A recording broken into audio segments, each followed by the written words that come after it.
Summertime is heating up at Global Voice Broadcasting. Hot music, hot talk, and hot topics. All day, every day, 24/7. You don't want to miss a minute on Global Voice Broadcasting. Welcome to the world of Cabaretbia, the world where Broadway, jazz, comedy, and pop share the spotlight. And a 2-drink minimum with your host, producer, director Clifford Bell, keeping the world safe for live performances in intimate settings on Global Voice Broadcasting. And we're back. Hello, everybody. Welcome back for show number 3. I'm very, very, very excited about this one. As you know, the show here is called Cabaretbia, and it is because I am uniquely obsessed with the world of nightclubs and anything that takes place in a 100-seat setting. And my 2 previous shows have been basically musical shows, Great American Songbook, jazz music, Broadway influence sort of things. But today is my first one where I get to celebrate the world of comedy and the world of storytelling. And I'm very, very happy about that because I know a lot of times when people hear the word cabaret, they immediately pigeonhole it into a very traditional stereotype that a lot of people don't like. And to me, that is not the world that I call cabaret at all. I call the world of cabaret something that pushes boundaries and expands possibilities, and we are definitely doing that today. So I'd like to take a minute to introduce you to our wonderful guests. The theme of the show today is Unwrapping Beverly Mickins Party Pack. And really? In order to do that, I'd like to introduce you to Beverly Mickins. Who was fully clothed, by the way. To start. Beverly and I have been very close friends for a very long time, and Beverly has done a lot of TV, a lot of stand-up, but one of the things that people are most familiar with her for is she created the LA's longest-running storytelling salon called Storieslon. And actually, I like to think that it was actually a collaboration between the two of us. It was. 17 years ago. 17 years. Crazy, right?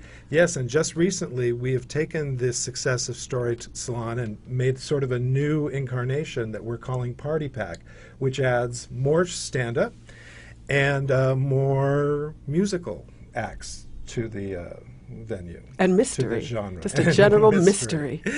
And I'm very excited to have our other guests in the studio today. I actually feel like we've sort of already done the show in the green room. I don't know that there's anything else to talk about. We have 2 hilarious folks with us here today, both extremely celebrated comedians. I don't know if you have a preference for how you say that, but the best of the best. We have Mr. Rich Shydner here with us today. Thank you. And CATHY LADMAN. Welcome. Thank you. I almost feel like there's nothing else to do in the show because we're all laughed out already. But to get started, I wanted to tell you about this show, Party Pack.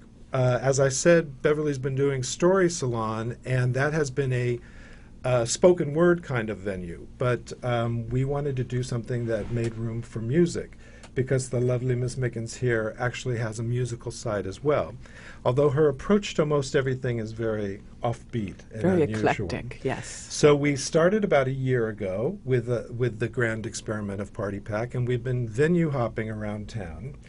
And we have just recently landed at the Complete Actors Place. I guess we did our first one there in April. In April, yeah. It's a really, really cool environment. Beverly's always been wanting to find only like eccentric-y little very unique kind of environments, and we found one. So I have this clip I want to share with you of our first show at the Complete Actors Space with Beverly's very unusual version of Three Dog Night's Mama Told Me Not to Come.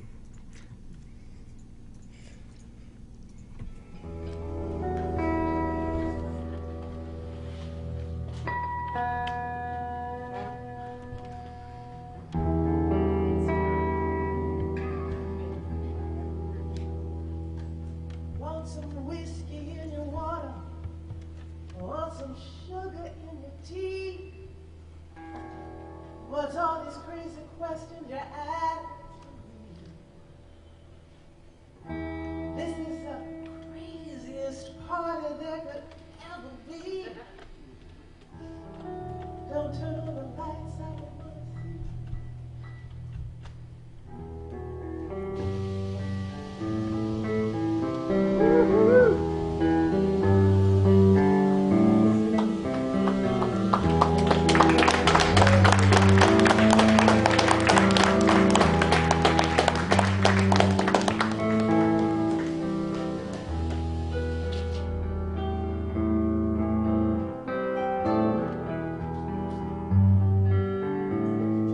Mama told me not to come. Mama told me not to come. Mama told me not to come. She said, there ain't no way to heaven, son.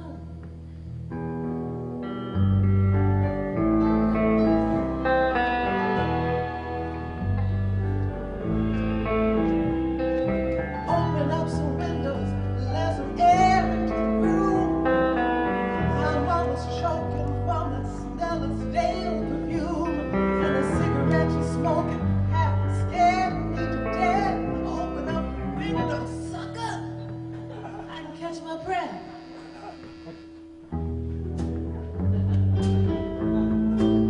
Mama told me not to come. Mama told me not to come. Mama told me not to come. She said, that ain't no way to have fun, son.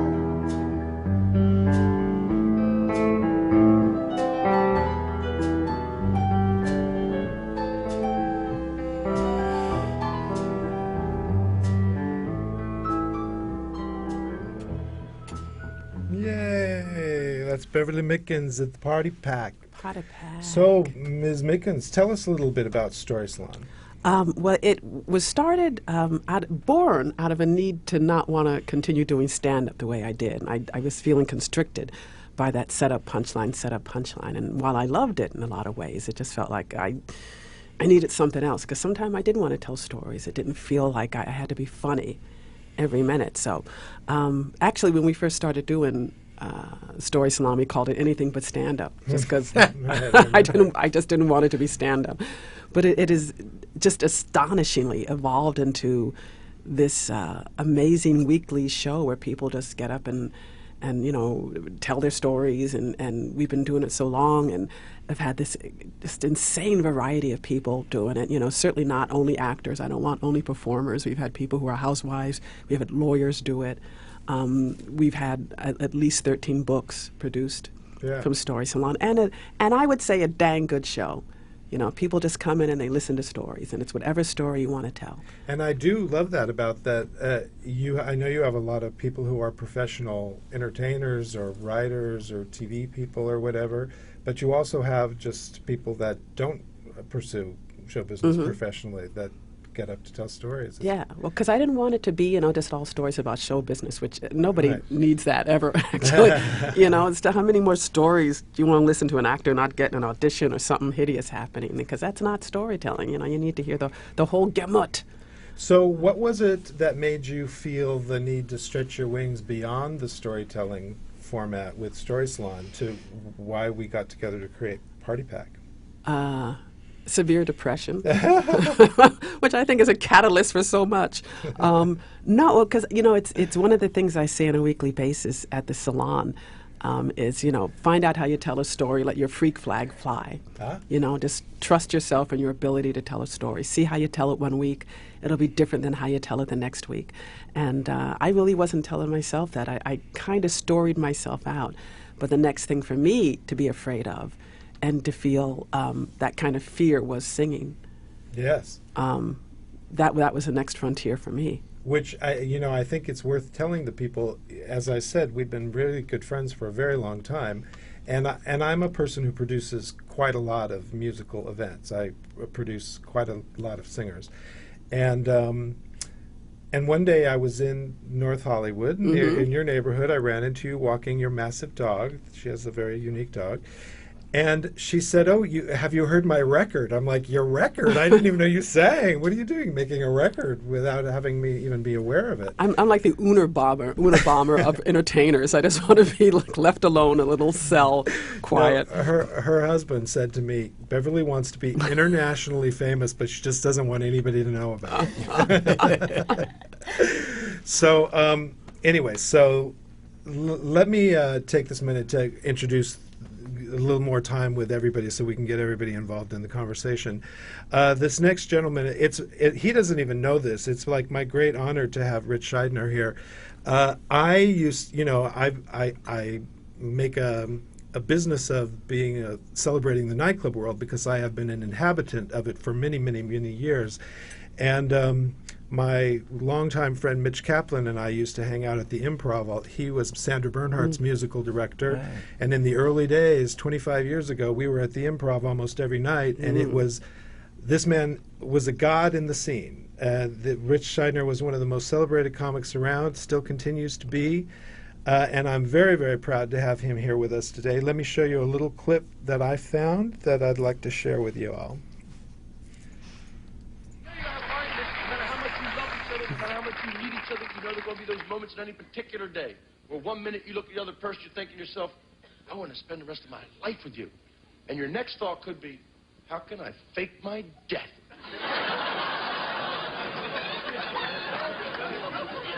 Things people argue about, easy things like staying out late. Guys know, especially if you're married or living together, you got a curfew. That's sometime you better be in the house or come through that door with an injury. So what? You said it's 5 o'clock in the morning? I gotta get home. Tony, break my leg. Thanks a lot, guys. I'll see you tomorrow night. I can drive. It's an automatic. I'm all right. But we guys want to avoid the arguments with you women at all costs because you women are better at arguing than we are. I didn't say you were right more often. I said you had better stamina. You guys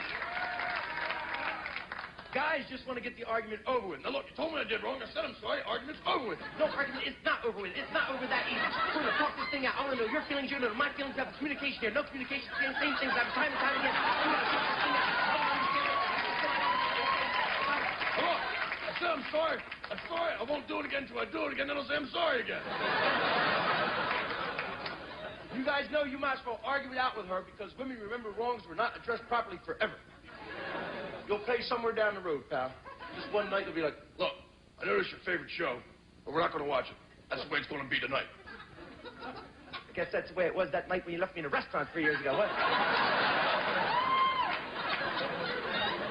Look, I told you that. I'm telling you now. I just forgot you were there.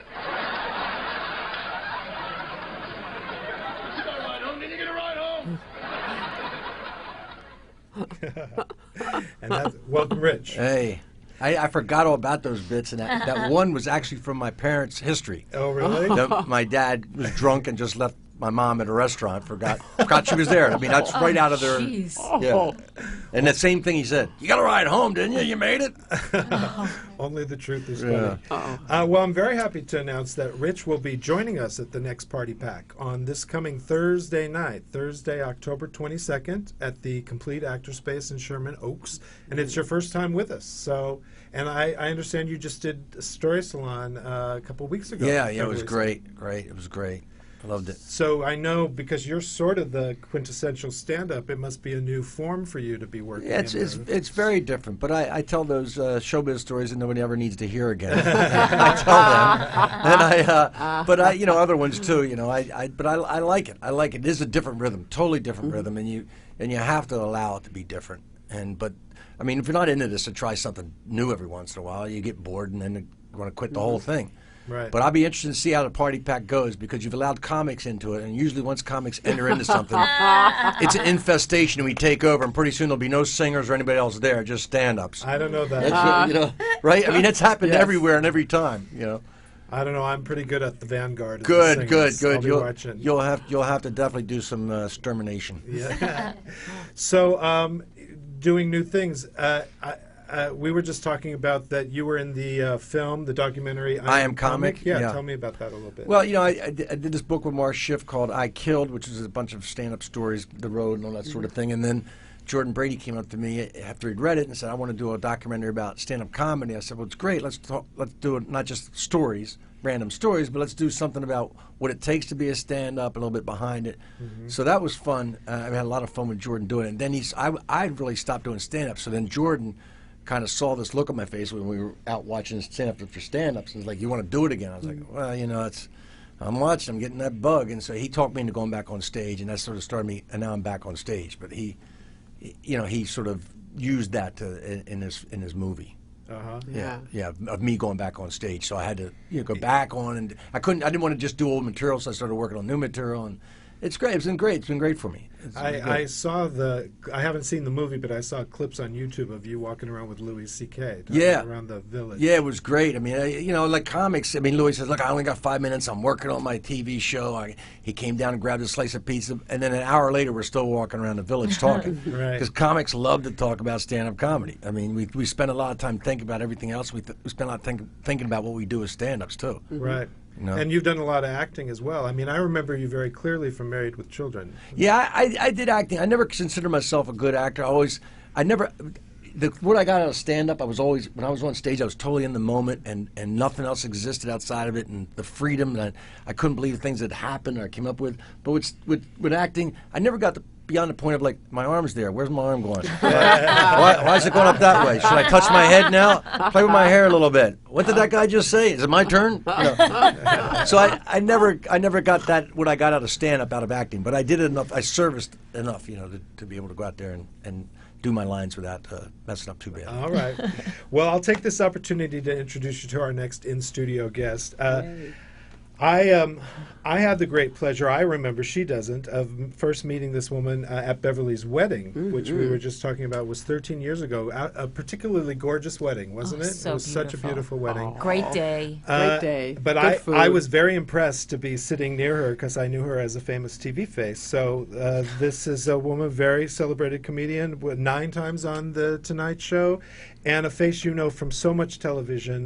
Curb Your Enthusiasm, most recently Mad Men, recurring role on Carolyn in the City, which she was also a writer of.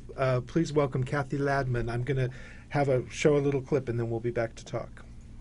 Thank you. You're such a nice audience. Thank you. I want to tell you that I just ended a relationship.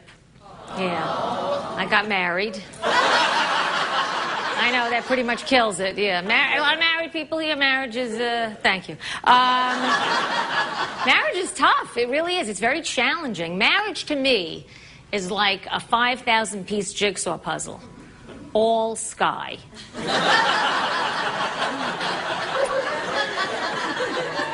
See, the problem with marriage is so basic and so obvious that we overlook it. The problem is that it involves a man and a woman. It's a terrible match.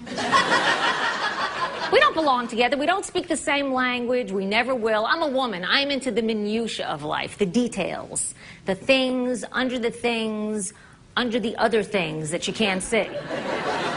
Like, for instance, I know I have combination skin.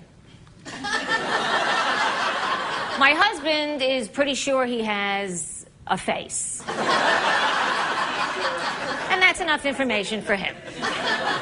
Really, the longer we're together, the more I see how classically male he is. Like, every night he'll lay out his clothes for the next day, then he'll put them on and go to bed. Because it just saves time. I love him. My husband's a great guy. He is. I make fun of him, but he's a great guy. He really is. Do you know that my husband has never once tried to kill me in my sleep? Come on, how many women can say that? Really, come on. And we're so different from one another. I'm from New York, and I'm Jewish. He's from Minnesota. He's Swedish. Completely different personalities. We're having this really serious conversation recently. We were discussing drafting our living wills. And my husband says to me, honey, listen, if I'm ever in a coma, I want you to pull the plug. And I said, well, you better start talking a lot more then. Because I can't tell.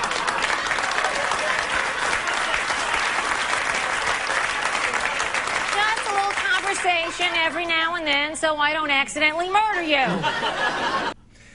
And welcome, Cathy Ladman. Oh, it's so hard to listen to myself. Oh, it's so great. It's the worst, isn't It really is hard, I have to say. But also, I have to amend that because marriage is not between a man and a woman. That's an archaic, premise right there. Yeah, so. I think you have a whole new monologue. Yeah, but then I have to to go into explaining things, and then, I can't do the joke. It's just, You're doing the best at the time with what you had. I know. The information you had at the time. So, Cathy, I'm happy to say that you've already been our Party Pack guest twice. Actually. Yes, that's right. Twice. Once downtown. Yes. What's at First and Hope? Right, which is so pretty. It was such So a pretty pretty. club, wasn't Yeah. it? Yeah. And then the night that Beverly sang "Mama Told Me Not to Come." Oh, Yeah. You was were that in the first show. time you sang that? That was the first time she sang that. It was the first Really? time at Complete Actress Place. Yes. It was the night with Moon Zappa. Right, I and remember that, and Rebecca Corey. Yes, it was really a fun. Wild night. But that's such a great arrangement of that song. Who did that? Who did John O'Kennedy? O'Kennedy. The brilliant Oh. John O'Kennedy. And great. just That's a great I'll arrangement. talk musicians later. By the way, it's a Randy Newman song. Yes, Yes, it is. thank you. Randy It is It a is? Newman. Randy Oh, is that Newman what you song. were It is. telling me? Yes, yes. Wow. Yes, it is. Randy Newman. Yes, Thank it you, Mr. is. Newman. Thank you. Wow. So And I'm sorry that I didn't remember meeting you at Bev's wedding. I'm That's embarrassed. okay. I was much thinner. Still. Well, Neither- I neither think, here but nor you there. danced the hora. It was so much fun. What do you call me? So, Cathy. Yes. So one of the things I love about what Beverly's been doing with both storytelling and with Party Pack is by taking that pressure off of having to be funny, with every punchline funny, and just gives you an opportunity, just gives you an environment where the audience wants for you to just talk to us in a genuine, authentic way about whatever's on your mind. And so I wanted to talk about what you did at our last party. Yes, that was really hard for me. And, it was one of those nights where I drove home going, oh, God, I can't believe what happened. It just felt so uncomfortable because, look, I've been doing stand-up for 32 years. Yeah, and even though I've been doing it a lot less lately, I still, I still identify as a stand-up comic. And for me to get up in front of a room where there's no, fourth wall, basically, and do something that's not funny and material that I'm really not comfortable with also is scary. It's really scary, and it's always hard for me to not get a laugh. When I don't get a laugh, I feel like I'm being boring. I don't know how to gauge what an audience is getting if they're not laughing.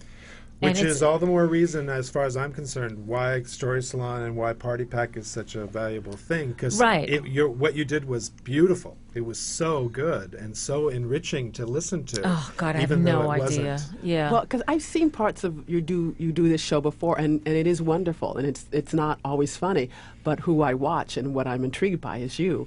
But I know that I struggle with that because I sometimes think if I'm not funny, I don't have an identity. Right. Yes, it's very true. And look, this started with me like when I was 5, I'm sure, because I was the youngest kid, and I found the way to get attention and be important in my family was to be funny. And that became, I created that identity for myself. And, when I was in 9th grade, I think we had elections in our classroom, for most likely to succeed and prettiest and most popular and blah, blah, blah. And I got class clown. And it was like the greatest day for me. It was all I wanted. Will you tell us the name of your show that you're working on? Yes, it's called Does This Show Make Me Look Fat? And it is about my struggle with anorexia from, way, way back until basically today. And I really feel this has been a hard one for me coming. It's been taking a long time to really get it to where we're starting to actually rehearse it now. But it's the most personal thing I've ever done. And it's a scary topic for a lot of people, but I think it's really important. I think it's a real double-edged sword because it's in a way people know that it's a dangerous disease, but it's also encouraged because being thin is so revered that, people will look the other way. Like if a ballerina is bulimic, let's say, it's like, well, I'm not going to pay attention to that because I know she's thin enough to do the dance. So it's that kind of thing where society really isn't behind it, like alcoholism, for instance. Everybody knows that alcoholism is not a good thing, you know. But you know, I think it's a blurred area. Well, you know, you may have whatever feelings you have about that it wasn't funny in the way that you're used to being as a stand-up, but it is so beautifully articulated, and you know, you're so very smart and so very eloquent that what you bring to it was wonderful to watch. And Well, that's very. I think really that's very look nice to forward hear. to But can I tell hearing. you a joke? You know what? I'm going to take time now for my little segment. Now, my engineer and trusty pal here, Gabe, who won't be on camera, but here's where we do our things. Okay, what I've learned that's different about the nightclub world versus the world of internet radio is that we have sponsors. So I've built two little sections here into where I can promote things, starting with some shows I've produced, because why not? So the first part is Cabarabian Nights, and that's the poster there for the upcoming Beverly Mickins Party Pack. This is our next one, Thursday, August 22nd, this coming Thursday, featuring Rich Shydner, Maura Shydner. Kirk, and Alex Mohajer, who you're going to hear a little bit more about later. Next, Gabe. That's Clifford Bell here and now. As I said, I'm a producer and a director of a lot of nightclub stuff, and I'm always constantly trying to think of new variety formats to showcase people. I try to get people that I know who are well-known performers to come and do the small rooms, and I also try to always be discovering people. So this thing, Clifford Bell Here and Now, is that kind of a format, and the next one is September 1st at the M Bar.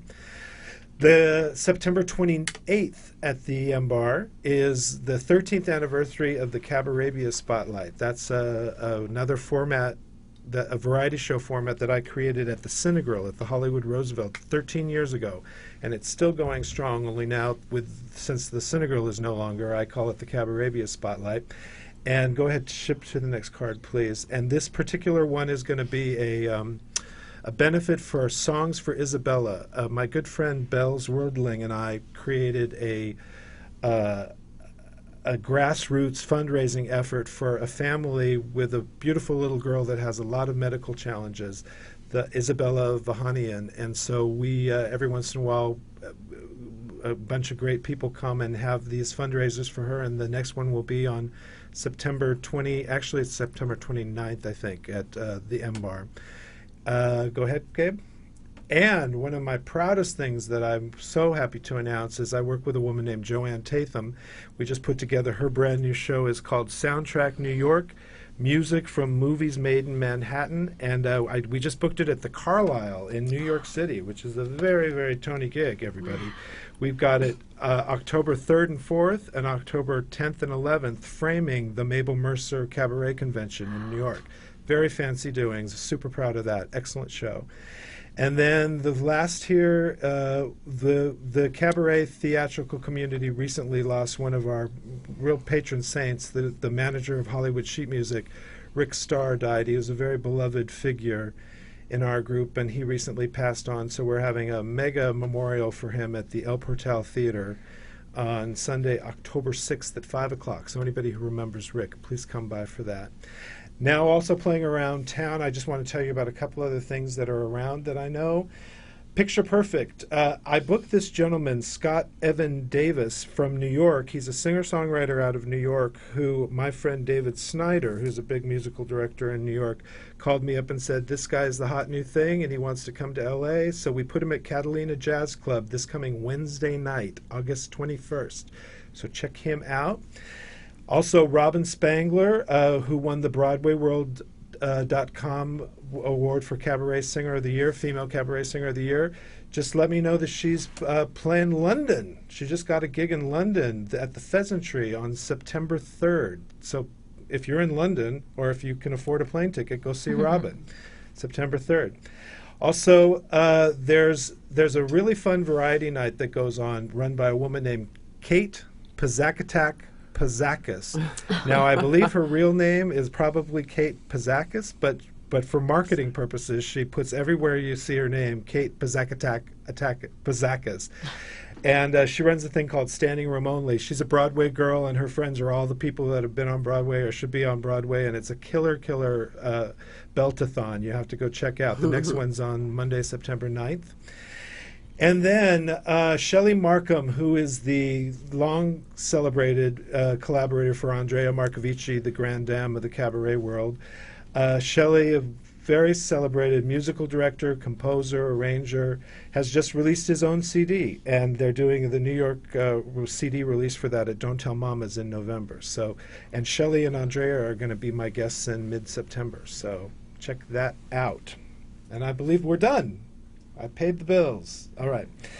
So coming back now, I was asking Beverly and Rich and Kathy how they all knew each other. Beverly, you want to tell us a little bit about that? Oh, from back in the 80s, not Yes, the 1880s, indeed. the 1980s, doing stand-up at Catch a Rising Star. And I really didn't go to the comic strip so much, but at the Improv. Yeah. So just our traveling around and together. You know, comics know each other. I think I saw you first at the Dugout. Oh gosh. In the Village. It was like, I remember there being sawdust, there was sawdust on the ground. And you had longer hair, and I think I came with Carol Montgomery, but it was Carol Friedman at the time, right? Oh God, yeah. And I just remember watching you on stage, and you were just so lovable immediately. I wanted to I wanted to hug you. Oh, it was terrible material, if I recall, though. I don't think it was. You were very funny. Oh, Really? Can I tell one of my favorite Bev jokes? Please. That she used to say. She would ask her mom. It's actually more not. It's a Please, joke and an Lord. incident. She was working in some crummy club, like we all did. And do and she's doing this joke that she does where she says to her mother, she goes, "Mom, am I pretty?" And her mom says, "Beverly." Oh no! Wait, before that, okay. You're a She joke says, teller, "Mom," you know that? I know. She says, "Mom," because I'm trying to tell this story correctly. She says, "Mom, to am put I it in pretty?" context. And then the joke goes, "Beverly, you have the kind of beauty that's inside." And then Beverly goes, "No, not the inside beauty." So this particular time she's telling the joke, she goes, "Mom, am I pretty?" And this guy from the back of the room goes, "No!"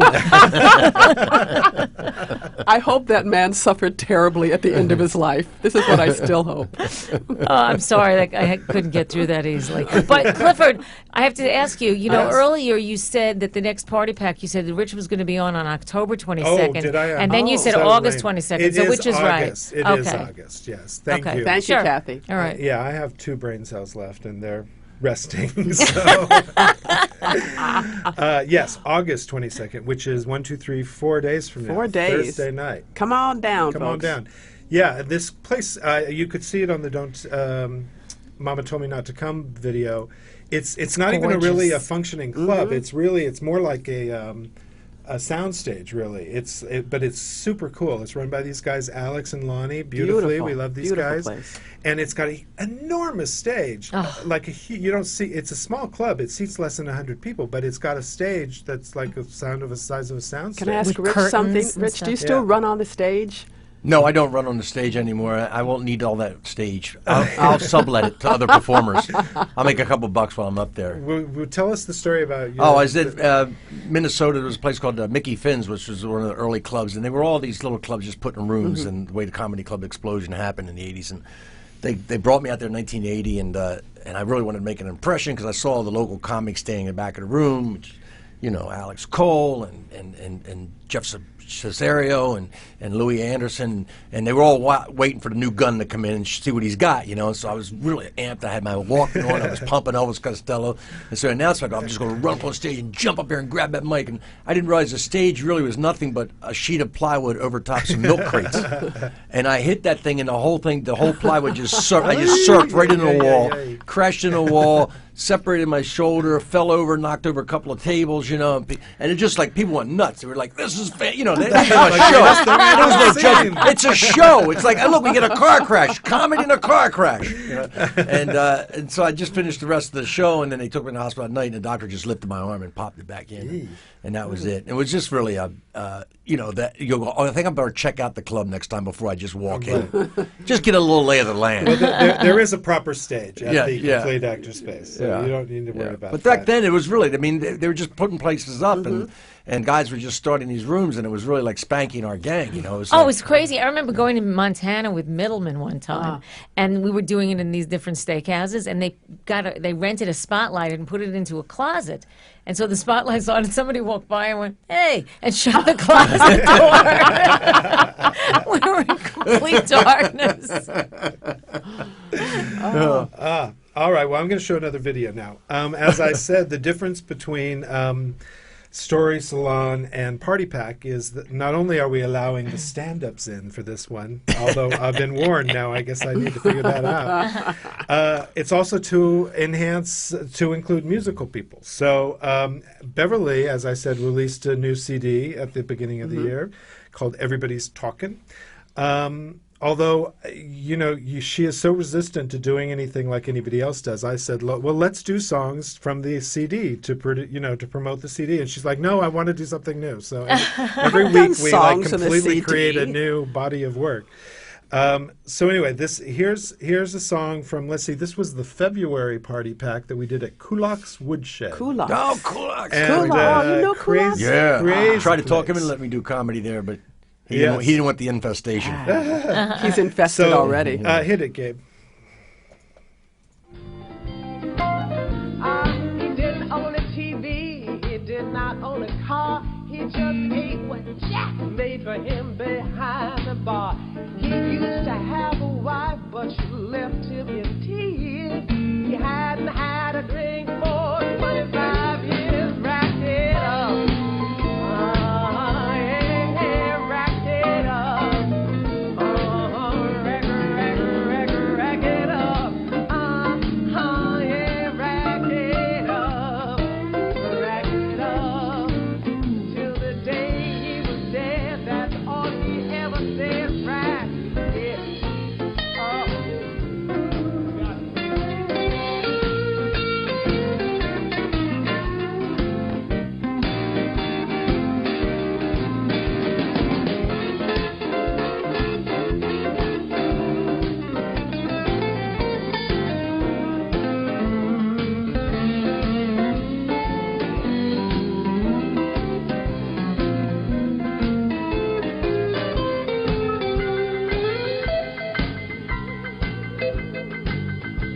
That was Mr. John O'Kennedy.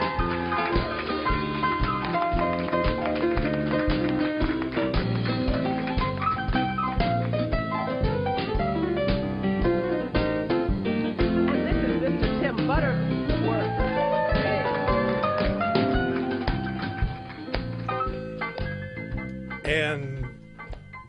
And that was Mr. Tim Butterworth.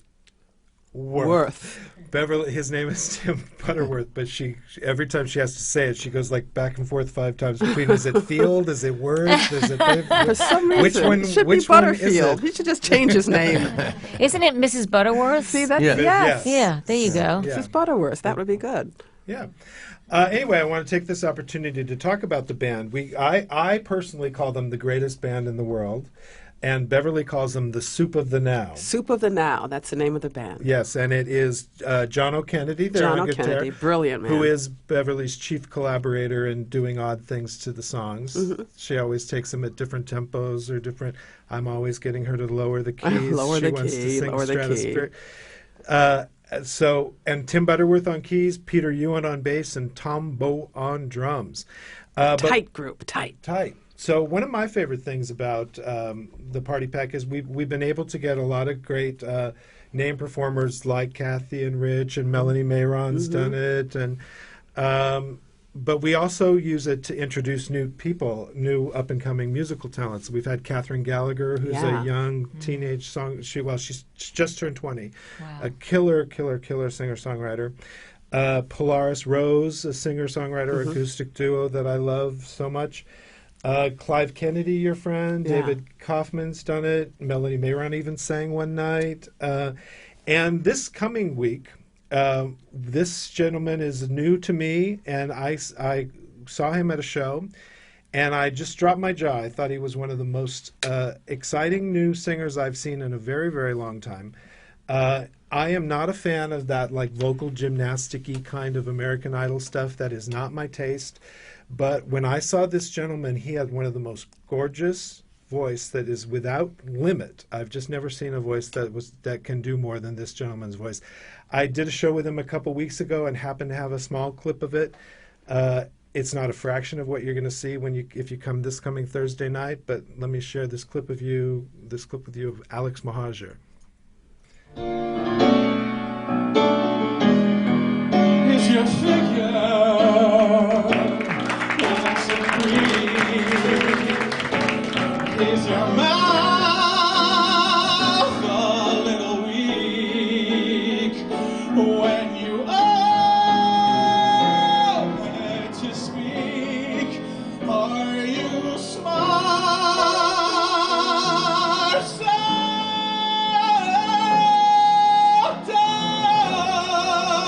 don't change a hair for me. Not if you care for me. Stay, little Valentine. Stay.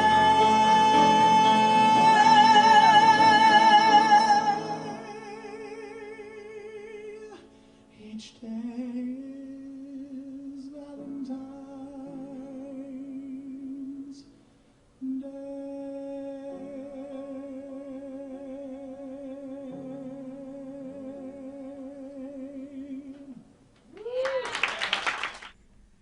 All right, and that's Jameson Trotter, a brilliant jazz guy at the piano. All right, so Beverly, that's the first time you've heard Alex. Yes, he's pretty dang good. He's pretty dang good. I like his lungs. That's my girl. So that's this coming Thursday, August 22nd. Thank you, Kathy. Can I say something? Yes, please. No, I wanted to say that we had conceived the Party Pack as a show where people could get a little bit of everything, you know, a little song, a little dance, a little seltzer down your pants. So there's comedy, there's good music. We're going to have some jugglers on the show. Maura Quirk is brilliant and British and funny. So I wanted something wonderful and eclectic that people could leave and say, well, gosh, we haven't seen anything like that before.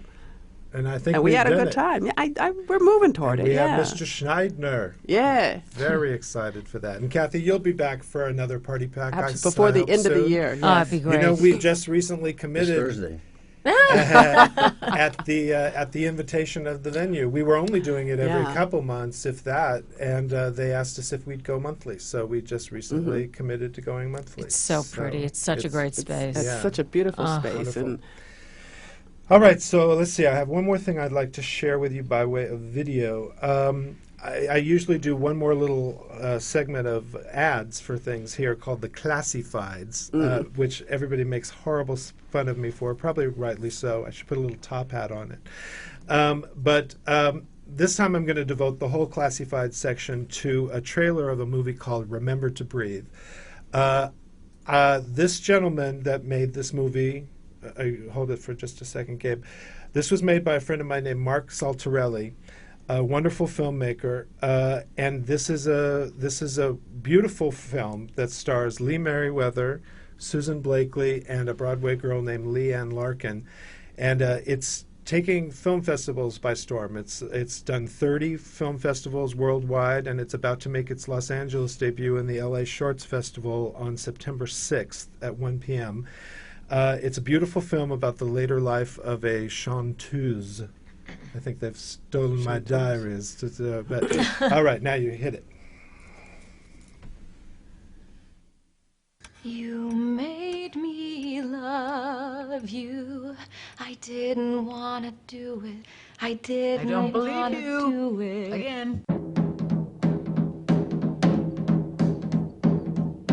Miss Alice Martin, you look like you're about to meet friends for cocktails at the Waldorf Astoria. I never live in the past, dear. Do you know that my name was on both sides of the marquee on Broadway? My name was Alice Martin. I'm not the real thing. She was the real thing. You have to be able to sing anywhere, any place, and under any circumstance. The important thing is that you're doing it. And what if she's better than you ever were? Impossible. I was a star. You made me love you. I didn't want to do it. I loved you so I didn't much. want to do it. Why else would I still be here after all these years? Come on, sweetie. It's almost showtime. Got the brand of kisses that I die for. You know you made Last night was a momentary lapse. love you.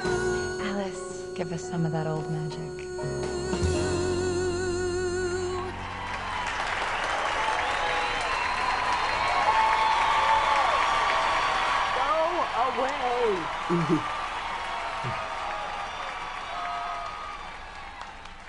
Thank you. It's a little bit like you there, talking to me. Go away. Go away. Tell the world to go away. That's Um, intriguing. It's a wonderful movie. Wow. I actually Is was it short or is it's it a short. Okay. It's about 30 minutes? 25 Okay. maybe 20. I happened to be at the screening the first time Lee Merriweather saw it. Mhm. And she was just bawling, and she was like, I knew it would probably be okay, but I had no idea it would be this good. And it's Wow. real. He's a beautiful Oh, I would filmmaker. love to see it. Yeah. So how It's- do you see it on September 6th? It's September 6th at the LA Shorts Film Festival. I don't know exactly Okay. where that will be, but I'm sure people can find it. There's a Facebook page, Remember to Breathe the Movie. Okay. And Kirsten Vagnus from Criminal Minds, Garcia on Criminal Minds, does the vocals for Lee Merriweather's No character when kidding. she's young. Wow. And then Leanne Larkin is a Broadway girl. She's getting ready to star in the new Barry Manilow Broadway show. So, yeah, it's beautiful. Do you know So- what I just saw the other day? Yes.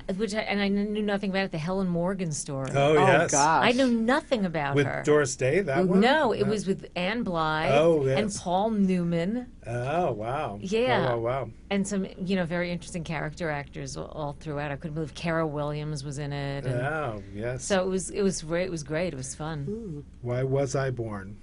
That was the Helen Morgan. That was one of her big songs. Oh, I thought that. I didn't know if that was rhetorical. We're like, just, Well, I was thought it was having being a therapy yeah. moment here. I have no idea.